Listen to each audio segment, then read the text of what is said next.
Alrighty then. This video is going to walk you through making a fidget spinner using the pattern command, actually the circular pattern command specifically. So I'm in a part file, it's a blank part file here, standard IPT. I'm going to create a sketch on one of the planes. So the thing about a fidget spinner is that it has to be balanced. The angle between each one of the arms on the fidget spinner need to be exactly the same. The weight of each of the volumes on each of the arms needs to be exactly the same. So it's pretty smart to design one arm and then use the pattern command to create the rest of the arms. That way they're all equally spaced and you know they're going to be the same weight and perfectly balanced and all that.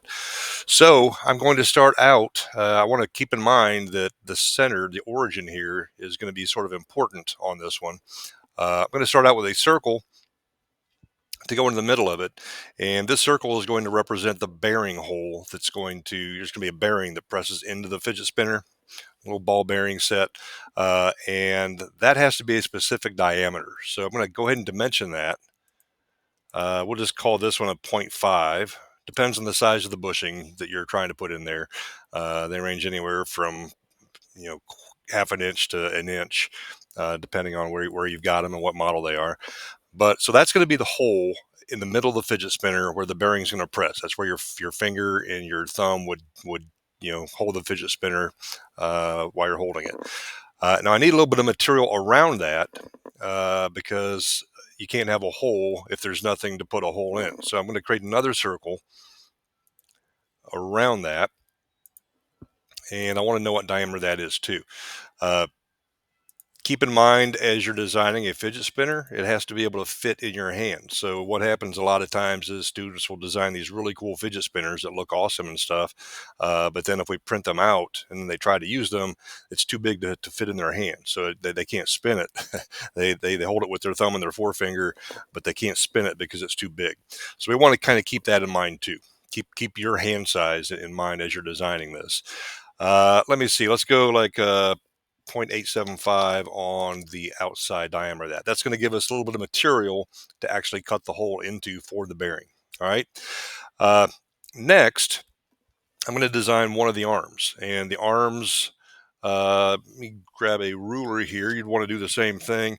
The distance from like my palm to my thumb, as if I were holding a fidget spinner, is about 2 inches. 2 inches would be a pretty comfortable distance for it to clear and not hit my hand as I spun it around. So just as a reference, I'm going to put another circle in here and dimension it to be a 2-inch diameter, just so I can kind of get an idea of the scale I'm looking at here. All right, so that is kind of the scale of my fidget spinner right there. Uh, I'm going to design one of the arms, and this could be anything you want. You can use curves, arcs, whatever you want to use to design it. I'm going to go ahead and use arcs, and I'm purposely going to have it intersect inside of this, and I want to stay inside of the outside, like the maximum here. So I'm going to go ahead and just snap to the top quadrant of the circle here, and snap down here to roughly in the middle of that material that we left, and then kind of get an arc going here like this. All right, so I do another 3-point arc. This time I'll do it more like that. I got a little bit of a blade shape there, like a Beyblade. Uh, I'm going to add another arc up here at the top just to create some different geometry here, so it's sort of more interesting. So I'm going to kind of do like that. You do whatever you want as far as the arm goes here. I'm just spitballing. I'm going to trim out the parts I don't need. So I don't need this or that, or this or that. So that leaves me with one arm here. Just to add some interest, I'll put a hole in the middle of it here too, just to make it kind of unique.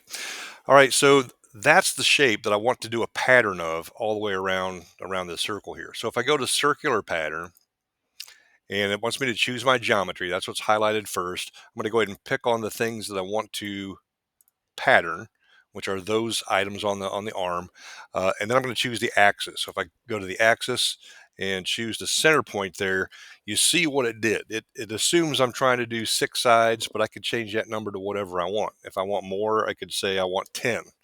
That's pretty sweet looking. Or I can knock it down to 3. All depends on what kind of fidget spinner you're trying to design.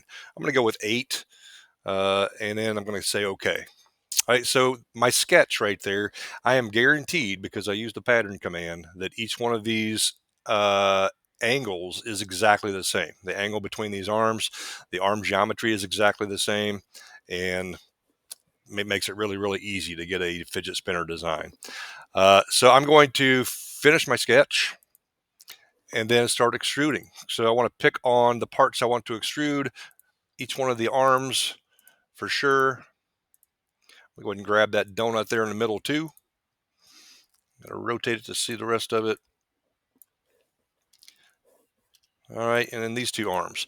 Now, as far as the thickness goes, usually they're somewhere around 1/4 of an inch, maybe 3/8 of an inch. So I'm going to go 0.3125. I'm going to split the difference there. All right, so there is my solid. I'm going to go ahead and save that as Fidget.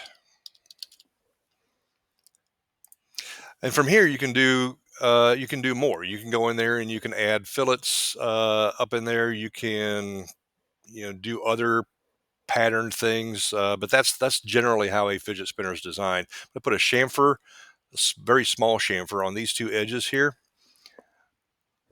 Let's go like maybe 0.03, just to break that sharp edge.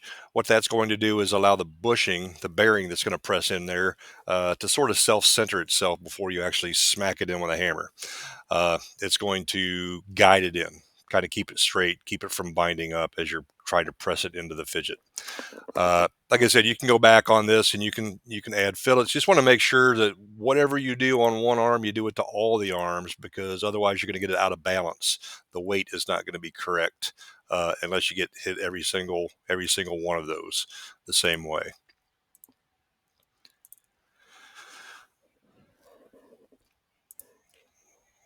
All right, so that is how you would do a fidget spinner.